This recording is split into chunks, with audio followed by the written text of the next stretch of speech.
Time for Ringside.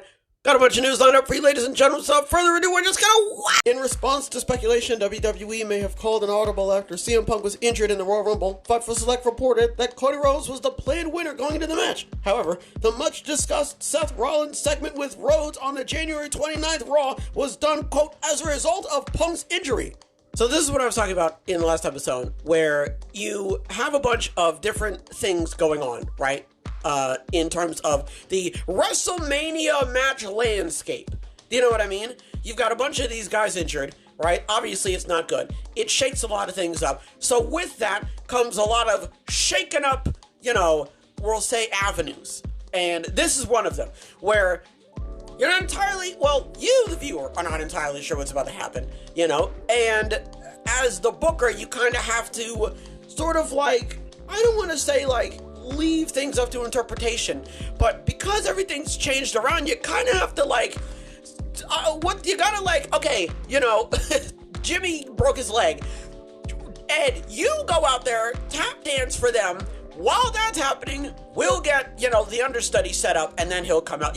Sort of like a sort of like smoke and mirrors, ha-cha-cha type deal, where you're kind of confusing everybody just for a second while you kind of get everything else set up in the background. And I feel like that's what's going on. That's why they're doing the whole, maybe he will, maybe he won't. We know he won't, but we know that already. That's not the point. We're pushing this back a little bit while we figure everything else out. At least that's what I'm interpreting from it, right?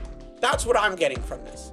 They're sort of just, smoke and mirrors attack type deal to sort of confuse everybody while they set everything up in the back, because they're not doing Rollins Cody at Mania. They're not. And and with that, I don't know what they're going to do with Rollins at WrestleMania. I mean, at this point, at the time of this recording, Rollins is still questionable, So they kind of, like I said, got to throw everything up into the air, throw something in there, everyone look, and then they run to the back and, fix it. So, again, not doing Cody Rollins at Mania. So the question is, what are they doing right now, in terms of how they are going to remedy this, I guess, you know what I mean? So we'll just have to find out. Sticking with WWE, on Wrestling Observer Radio, Dave Meltzer remarked that Drew McIntyre's angle with Punk on Raw was odd since Punk won't be back until likely September, and McIntyre's contract is set to expire in April, and he still doesn't have a new deal. So then he's staying until September then. Why would they have Drew McIntyre come out, cut a whole promo, have Punk say, I'm coming after you when I come back, only for Drew to just sod off, after Mania? Because then you go back in time, and this is the only thing that I'm thinking about, is when you go back in time and you see this whole interaction that they had, only for Punk to come back and he completely forgets about it, right? Or, Drew is just nowhere to be found. It doesn't make a whole lot of sense why you would do that. You would just have Punk come out, cut the promo, tear up a little bit, leave, come back, start a program with somebody else. Bob's your uncle.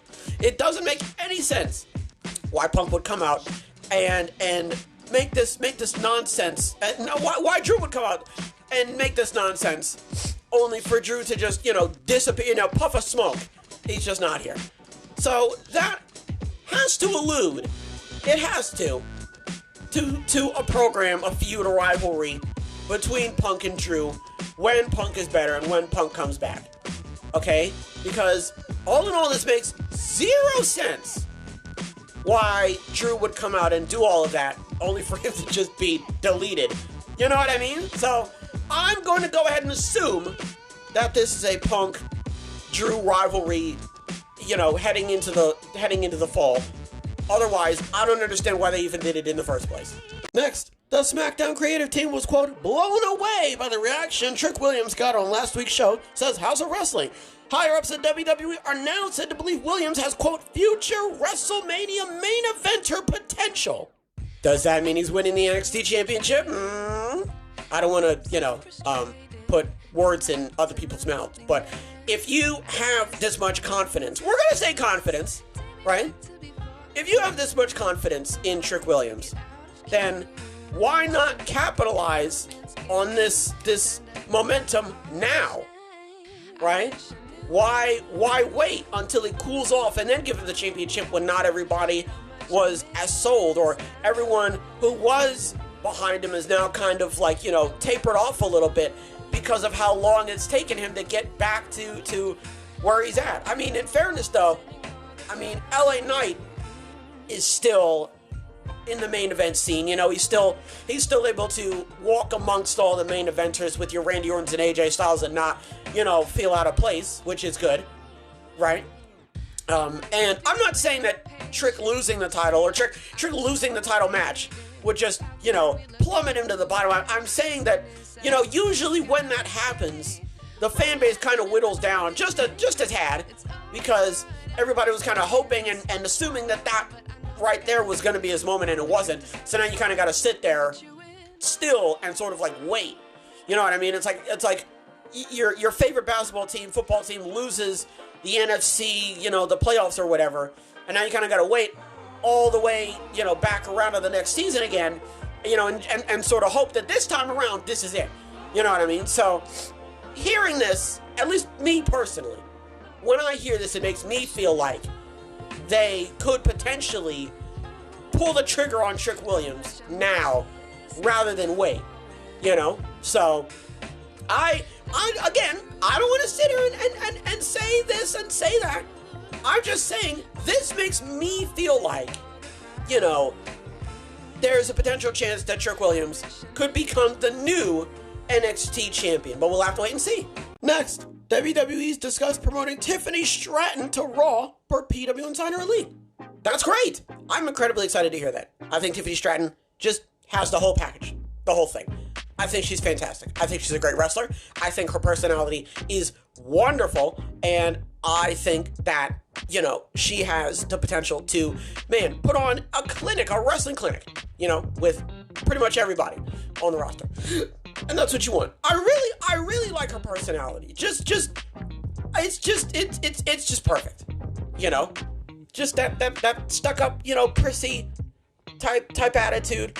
Tiffy time, that sort of like she like that stuff you could really work with. It's like a soup, like a gumbo. You can put whatever you want into it and it'll work. And her being on Raw, SmackDown and wherever, you're right. I would be perfectly fine with, and I say that because she has the whole package. Hearing that she's gonna be on Raw, that's great. I'm excited for that, right? Nia Jax, Becky Lynch, the Judgment Day, Ken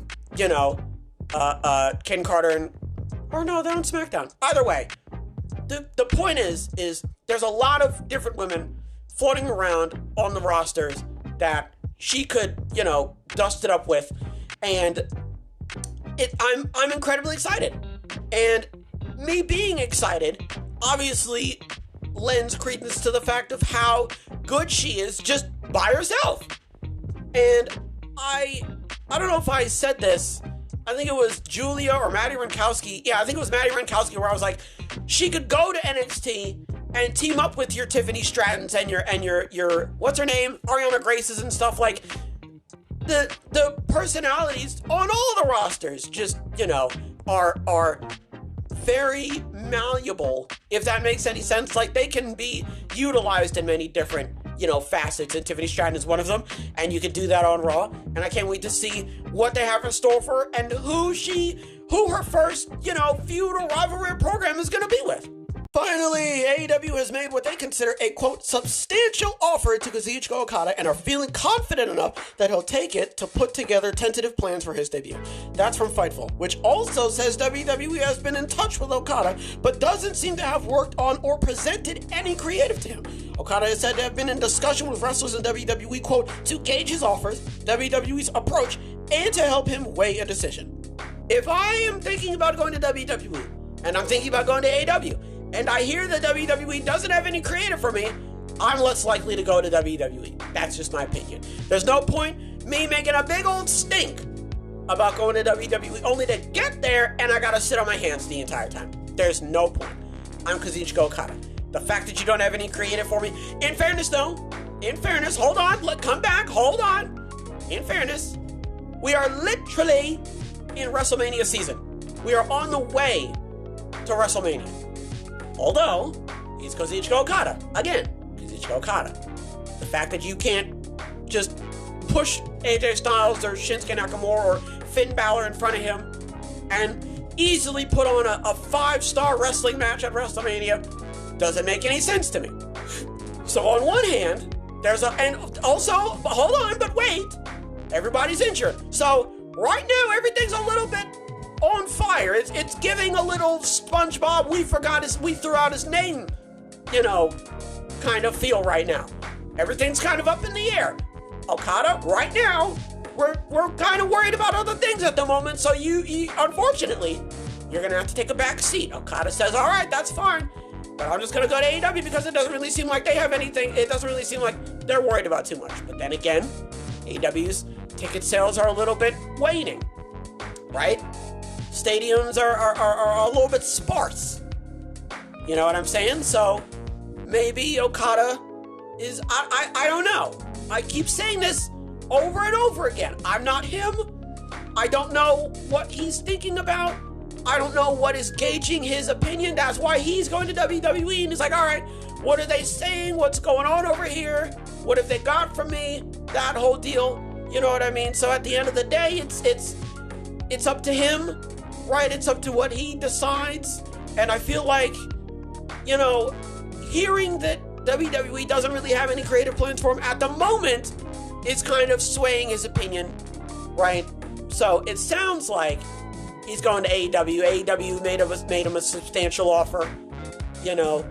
What that does to AEW's financial standings leaves that up to the imagination. I can't even begin, right? So it sounds like he's going to AEW. I, again, would prefer him to go to WWE, but they don't have anything for him, and I understand why, so we're just going to leave it at that. So we're just going to have to wait and see, when he debuts and what AEW is going to have planned for him once he shows up. What do we talk about? All right, so the much discussed Seth Rollins segment with Rhodes was done as a result of Punk's injury. Makes a lot of sense. Punk's injured. They don't necessarily know what to do, and this is, the best way to go about it just because of all the things that are currently up in the air. Meltzer remarked that McIntyre's angle with Punk on Raw was odd. I don't understand why they would have the angle in the first place if McIntyre's not going to be there. It doesn't make a whole lot of sense. So that obviously tells me, at least from what I'm picking up to what they're putting down, McIntyre is going to be here well through the rest of the year. SmackDown creative team was blown away by the reaction Trick Williams got. That's great. Does it mean he's going to be NXT champion? I don't 100% know. We'll have to wait and see how that turns out. This does bode well for the future, though, so maybe it does lend some type of, credence of some kind. We'll have to wait and see. WWE's discussed promoting Tiffany Stratton to Raw. Good. Love that. Love to hear that. Tiffany's great. Love watching her wrestle and love hearing her talk.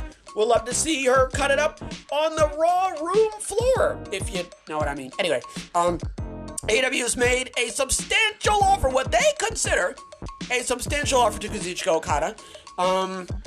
They're feeling they're feeling confident enough he'll take it, put together tentative plans. Okay, that's unfightful. WWE has been in touch with Okada. Doesn't seem to have worked out or presented any creative to him, right? Okada is said to have been in discussion with wrestlers in WWE to gauge his offers, WWE's approach, and outweigh his decision. So he's trying to figure this out, right? Going back and forth. AEW sounds like they've got something going on for him. WWE doesn't have anything going at the moment. To be fair, though, if I could make an argument, okay, you could have Styles, Balor, Nakamura go in there, sleep slap, right? Easy match, easy. They could do a 5-star match in their sleep. In fairness, though, a lot going on, so I understand, right? Cody Rhodes was Royal Rumble Weekend's top merch mover in Tampa/St. Pete, according to, quote, internal memos, Fightful saw. Cody's Rumble winner shirt was also the top-selling item from the weekend online. Good to know. Shouts out to Cody Rhodes. MJF has a role in the upcoming comedy movie, quote, The Floaters, which Deadline says recently wrapped filming in New York. Great. Shouts out to MJF. Good to know he's got a movie career going on. That's good to know. And finally, in other wrestling-related movie news, Seth Rollins' MCU career may end up the same way his wife's did. Reports on the filming group Rollins' character was a part of has been completely removed as part of rewrites and reshoots on Captain America: Brave New World. That sucks to hear. You obviously don't want to hear that. It happens though. Such is business. You know, what are you going to do? Folks, that's going to do it for this episode. Hopefully everybody has a wonderful tonight and a wonderful tomorrow. And as always, big hugs. Big hugs all around.